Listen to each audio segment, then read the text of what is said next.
യാ വണ്ടിക്ക് ചെതുപളയുന്നുണ്ട്. പെരുന്നാളിന്റെ ഇത്രയും സായങ്കിലും നമ്മൾ എടുക്കും ഇതുവരെ ട്രിപ്പ് പോയില്ലാന്നൊരു പരാതി നമ്മൾ എല്ലാവർക്കും ഉണ്ടായിരുന്നു. അങ്ങനെ അതിന്റെ മുഖത്തിൽ കുത്തിരിക്കണം നമ്മളെ കണ്ട മാമൻ നമ്മളോട് പറഞ്ഞു രാത്രിക്ക് രാത്രി വണ്ടി എടുത്ത് ഇറങ്ങിക്കോളെ. മഴയെന്നോ വെയിലെന്നോ നോക്കാതെ കേട്ട പാതി കേൾക്കാത്ത പാതി ഞങ്ങൾ എടുത്ത് ഇറങ്ങി. സംഭവത്തെ മൈൻഡിൽ ഇറങ്ങിയെങ്കിലും എവിടേക്ക് പോകണം എന്ത് ചെയ്യാനുള്ള ഐഡിയ നമുക്ക് ആർക്കില്ല. അങ്ങനെ അതാലോചിക്കാനും വേണ്ടി യാത്രക്ക് നടുവിൽ പേരില്ലാത്ത ചായക്കടലിൽ ചാടിക്കാൻ വേണ്ടി നമ്മൾ കയറി. അങ്ങനെ അവിടെ 2 ചായയും പറഞ്ഞ് തൊള്ളൊളിച്ച് കുറച്ച് നേരം നോക്കിയിരുന്നു. കാരണം വേറെ നമുക്ക് ചെയ്യാല്ല. അങ്ങനെ ഇരിക്കാൻ നമ്മുടെ ഞാനത്തെ സമയം ആയതുകൊണ്ട് തന്നെ നമുക്ക് ഒരു ഐഡിയാസ് വരാൻ തുടങ്ങി. ഇതിന്റെ ഒപ്പം തന്നെ നമ്മളെ ചായയുടെ കയ്യിലെത്തി. അങ്ങനെ കിട്ടിയ ചായ അകത്താക്കി നമ്മൾ നേരെ വിട്ട് അതും പൊന്നാനി ബീച്ചിലേക്ക്. ഈ പാതിരാക്ക് ബീച്ചിൽ പോയിട്ട് എന്ത് കിണ്ടി നിങ്ങൾക്ക് തോന്നുന്നുണ്ടെങ്കിൽ നിങ്ങളെ കുറ്റം പറഞ്ഞിട്ട് കാര്യമില്ല. നിങ്ങളെ നോർമൽ ചിന്താഗതിയാണ്. അത്രയുടെ ബീച്ച് ലൈഫിന്റെ ഭംഗി എന്ന് പറഞ്ഞാൽ അതൊരു പ്രത്യേക ഭംഗിയാണ്. അത് ആസ്വദിച്ചവർക്ക് ആ ആസ്വാദനം അറിയുള്ളൂ. ഈ ആസ്വാദനത്തിന്റെ പീക്ക് എന്ന് പറഞ്ഞാൽ നമ്മൾ വെട്ടം വിളിച്ചല്ലാത്ത ഈ സ്ഥലത്ത് നമ്മൾ തൊട്ടാപ്പുറത്ത് കളിക്കാൻ തീരുമാനിച്ചു. കണ്ണ് കാണുമ്പോഴേ അവനെ പിടിച്ചാൽ കിട്ടില്ലെങ്കിലും കണ്ണ് കാണാത്തോണ്ട് ആരൊക്കെ പിടിക്കും. ഞാൻ തലങ്ങും വിലങ്ങും ഓടി ക്ഷീണിച്ചാൽ നമുക്ക് രാത്രി നമ്മൾ പെരേന്ന് കൊടുക്കുന്ന ഫുഡ് തന്നെ കഴിക്കാൻ തീരുമാനിച്ചു. അതൊക്കെ ആദ്യമേ നമ്മൾ പാർസലാക്കി. അങ്ങനെ ചോറിന് വേണ്ടി പ്ലേറ്റും കൈപ്പറ്റി നമ്മൾ നേരെ വിട്ടു വിളമ്പഴത്തേക്ക്. കാരണം ക്യൂ നല്ല സാധനം കിട്ടുള്ളൂ. അങ്ങനെ വേണ്ടോളം ചോറ് കൈപ്പറ്റിയ ശേഷം നമ്മളൊരു മൂലയ്ക്ക് തിന്നാൻ തുടങ്ങി. അതൊരു പ്രത്യേക അനുഭൂതി തന്നെ ഉണ്ട്. ഇതൊക്കെ പറ്റുകയാണെങ്കിൽ ഇങ്ങനെ പുറത്തൊന്ന് കഴിച്ചു നോക്കി. അപ്പോഴതിന് മനസ്സിലാവുള്ളൂ. അല്ലെങ്കിൽ ഞാൻ തള്ളുന്നേ തോന്നുള്ളൂ.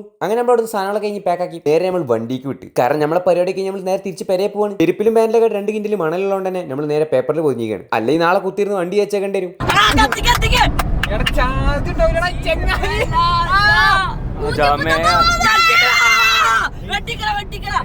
നേരെ വണ്ടിയും കൂടി ഉണ്ടെങ്കിൽ യാത്ര സ്വാഹ.